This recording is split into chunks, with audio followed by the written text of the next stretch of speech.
Fecioară d'onoare, mireasă ba. Minciună. Mașina în garaj, libido-ui uriaș. Ce mai minciună? Știu, e complet bizar, dar cred că plâng. Deci nu sunt o ratată, iată sună.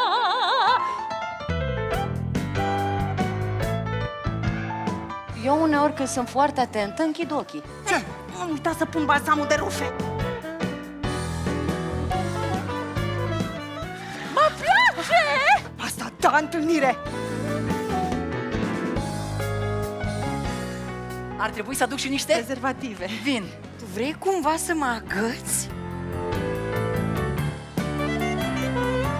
În timp ce în sala de alături 25 de bărbați singuri fac zumba.